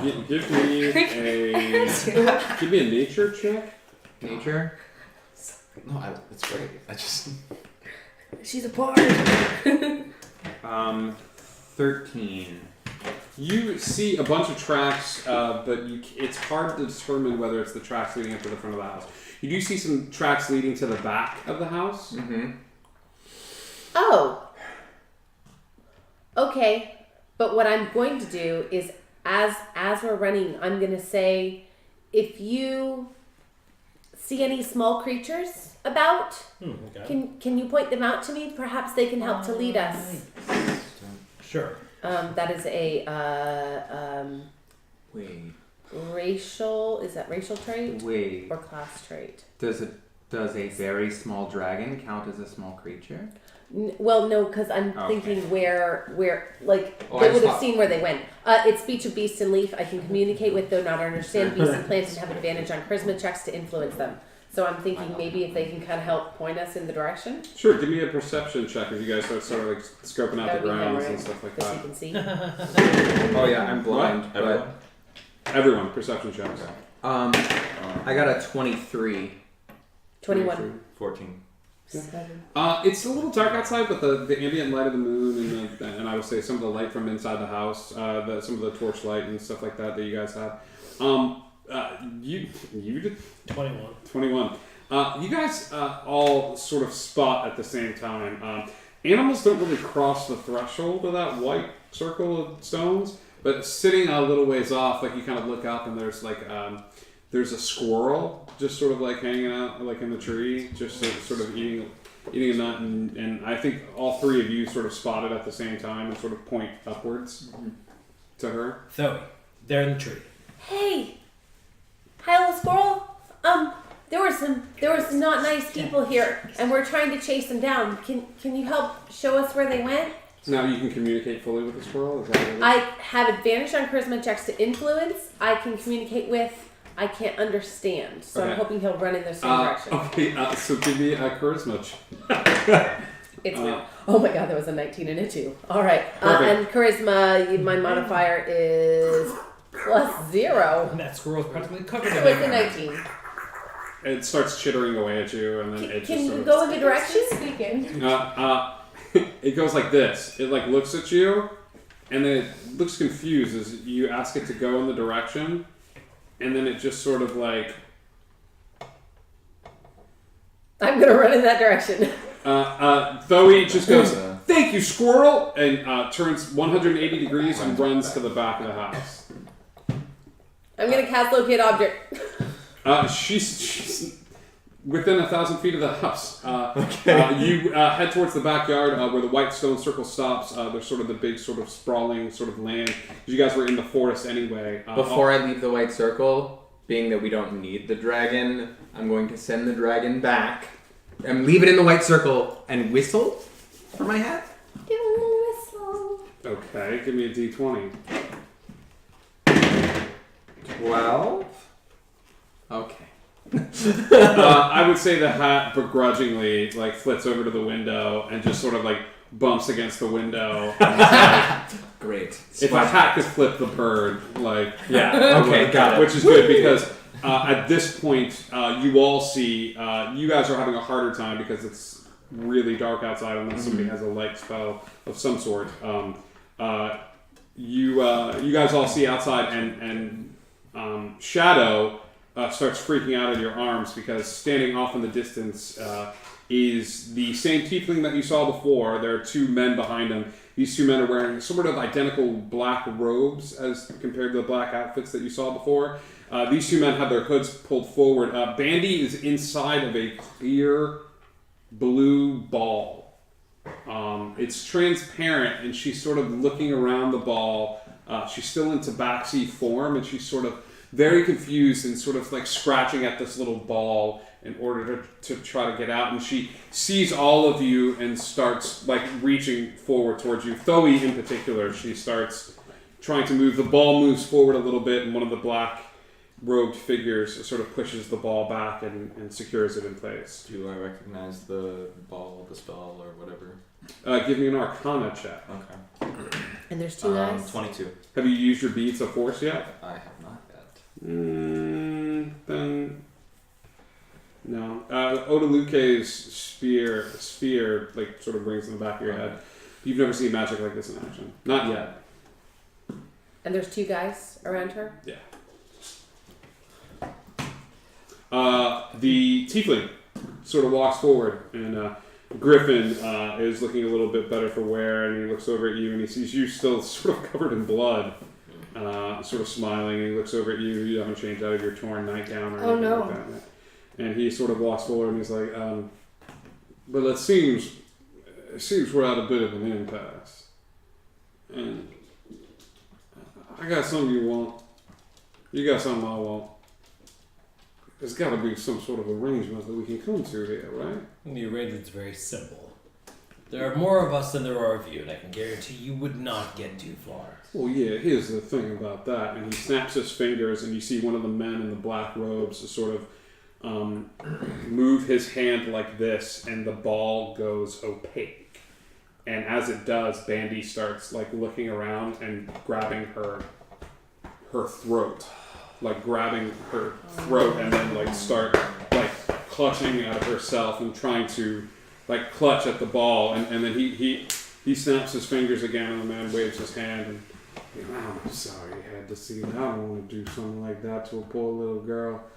I mean, hell, we were having a nice pleasant conversation, you know. Convinced her to come outside and play with this little toy trinket I had. I don't want to do that. You don't want to make me do that. Is the guy that like made the sphere opaque, is he the one that's controlling the sphere? Ah, Christ. So, tell you what, let's make this simple. How well do you know this man that you're with? Have you told him everything? You told him who your daddy was? Who your mama was? Was? Hell, here I go with spoilers, right? Why don't you come with me? Face the music. Be a man. Grow up a little bit.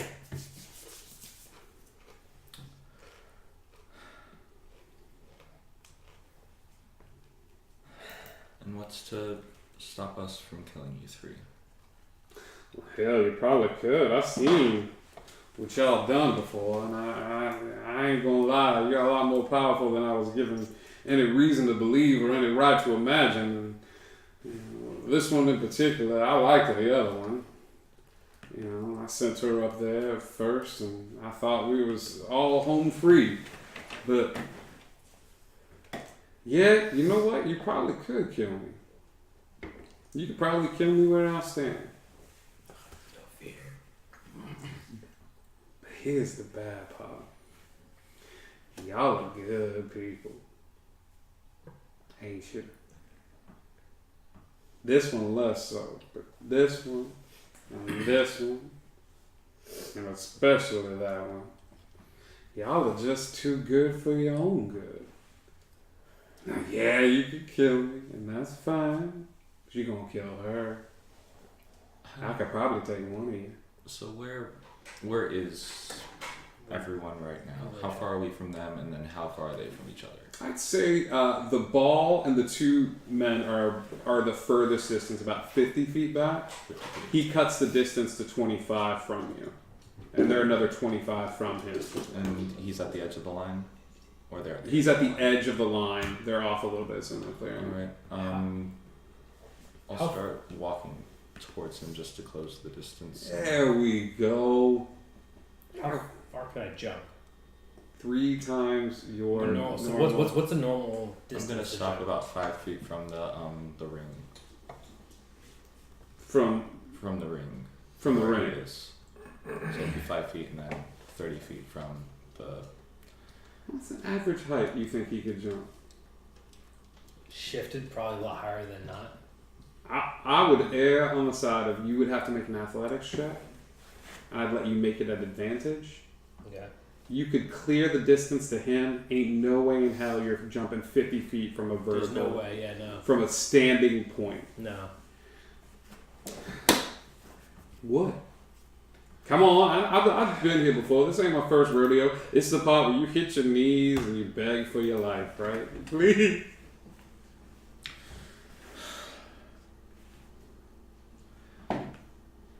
You don't know me that well.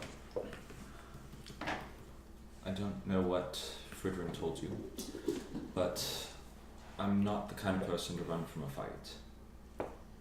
A coup, yes. That's suicide, but a fight? No.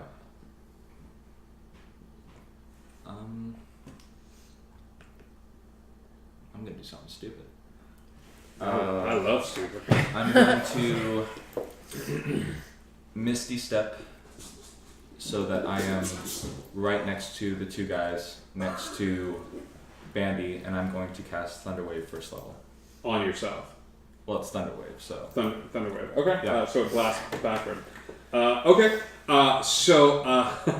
You guys watch as Nick sort of like takes a look back at all of you and walks toward the line, and as he does, he smiles at the man and goes to step over the line and immediately disappears. And as he does, he reappears next to the men, and as he does, a thunderous wave of force emits from him, sending the two men and the ball shooting off into the woods.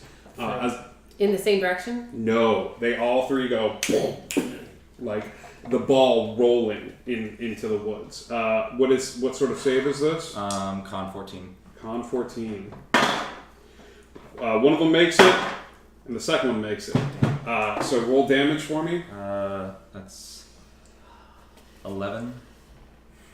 So.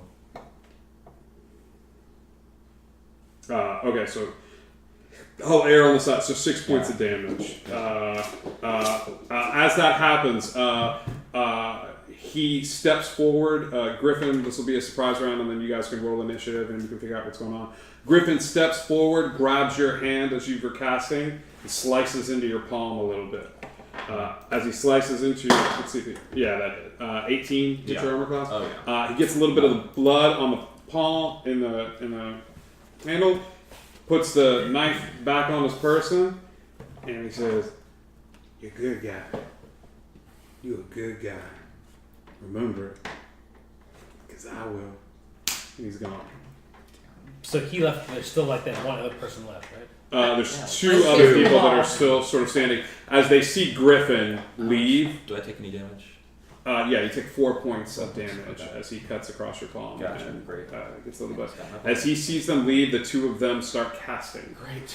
I will give you guys each an attack as these two start casting a spell. So on, you said roll an advantage for athletics. Yeah. And that was 14 plus 6, 20. Now. Yeah, you managed to get right behind one with this sort of jump movement. I'll give you that as your movement and your bonus action. You'll burn those two. Okay. I'll give you an attack against one of these guys. Okay, then we'll use my glaive. Okay, use it. Ooh, okay, that's going to be 14. Yep, that hits. Roll Sweet. damage. And damage 1d4. That is going to be 8. Okay, one of them falls to the ground but faster than you can even imagine. You watch as Grim plants his foot in the ground and just leaps over everyone's head and sort of lands behind one of them, takes the glaive out, grabs the glaive with his free hand, and sort of up and over, and the guy's head just pops off. You're welcome. Sending arterial blood everywhere. The three of you are left, and there's one sort of magician sort of standing there, still getting ready to cast a spell. Okay. Can I run after the ball? Yes, you can. You start going and running after the ball. What is your movement speed? My movement speed is 30. Okay, are you using the dash action? Yes, so 60. Yeah, right? you would catch up to where the ball is at this point, and it's rolling, and she's freaking. Yeah, I'm gonna try to stop it first of all. Yeah, Stop rolling it. She's freaking out, but she sees you, and she looks at. She's like crying, and as she's crying, she's sort of shifting into the different personas. Like she looks like Thoe, she looks like Mandrake, she looks like Nyx, she looks like Day, she looks like Grim, and she's sort of like looking for purchase. What are you doing, Mandrake? How far away am I from the other guy? 50 feet. 50 feet. I can't close that gap. I'm gonna cast Cause Fear. Okay. What is the save for cause fear? It is. Day, you're up next. Wisdom 13. He fails the save. What does he do? Nice. I am going to take construct for target my succeeding wisdom save. I'm going to take the form of a larger form of shadow, or I'm going to like put that in front of me, a larger form of shadow. This is a fun spell. You guys watch as Mandrake takes his jacket that he usually wears, this sort of like trench coat that sort of drifts off to the side, and he brings it up like this, and he goes and starts doing this, and like for you guys, it's the most ridiculous looking thing in the entire world. But this guy starts freaking out and starts starts running as fast as he can, and runs straight into a tree. And just poof, like as he does, he looks dazed and sort of hits the ground from where he's at. Day. So there's the one that hit the tree, and then there's that one as well that he's fighting. He killed it. He killed it. So the one that hit the tree, she's casting Dissonant Whispers on again at second level because she's real tired of these people. What's the save? 13 Wisdom. Okay. He succeeds. Okay, so then it's half damage. Yeah. 15,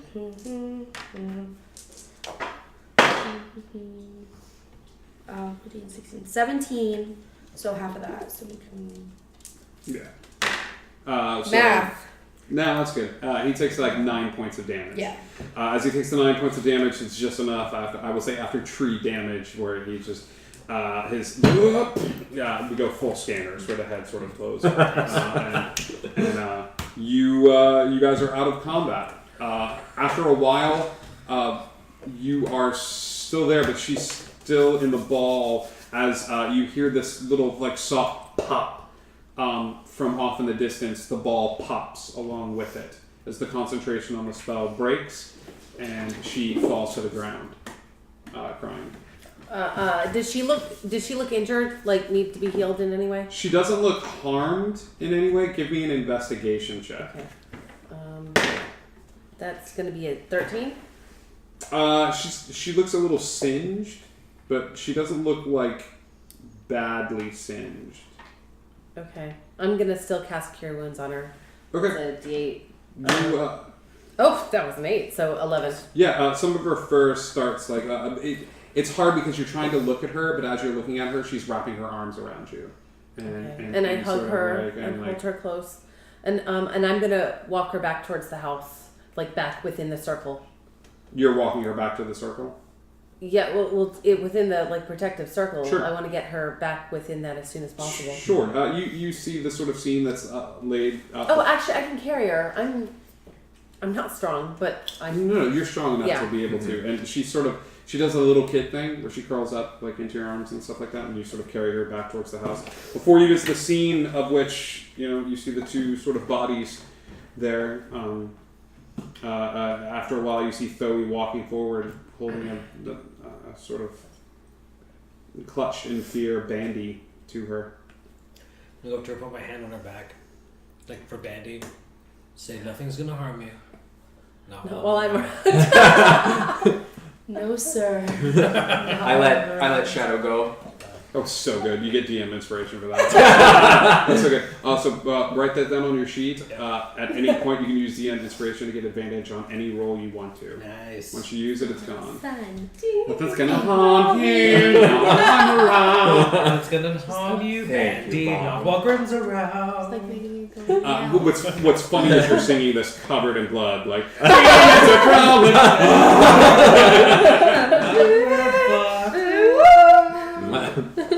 Once we're within the circle, I let Shadow go. Shadow's already like Yeah.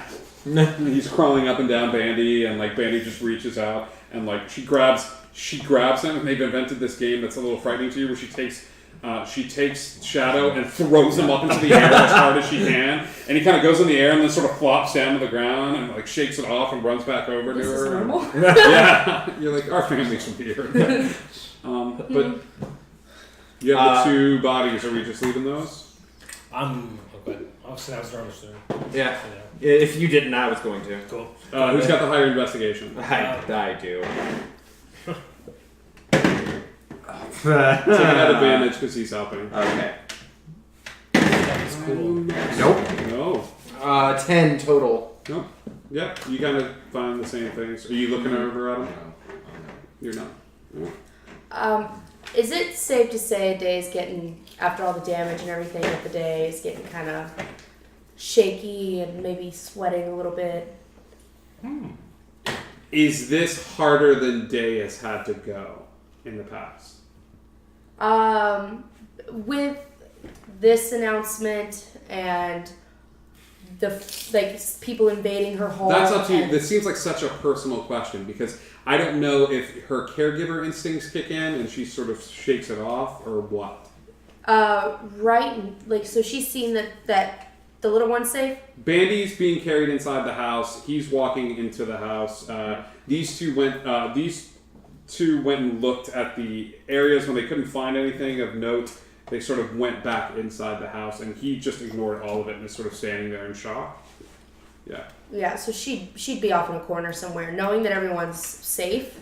She would be like Nick, yourself. you're left outside by yourself. Oh God. I'm inside the ring.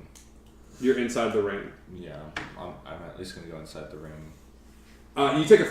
You take a footstep inside the ring, and as everyone is in the house, you hear a voice inside your head. Man, I gotta hand it to you. No. You were absolutely right. Y'all are way more powerful than I could ever be. Redcon. You know, they told me if I couldn't get you, that there was a distinct possibility that if I could not get you, the next best thing would be to get your blood. And you know that, right? Because the blood, they know where you are. They don't know where your sister is. Oh. And the connection's cut. That's where we're going to end the episode He's going tonight, folks.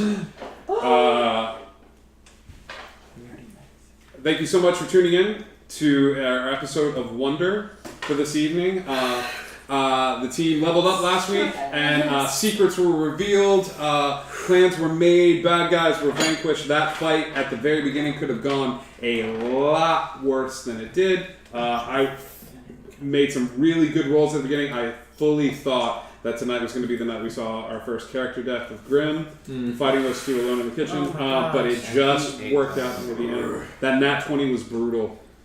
That could have gone real bad real quick. But yeah, that's it. Thank you so much. Give us a little like or follow. Click that little heart. Tell your friends. The more you tell your friends, the more fun we will all have hanging out together.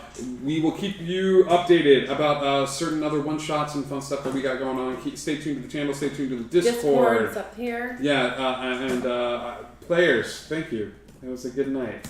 And as always, Indigo Connect.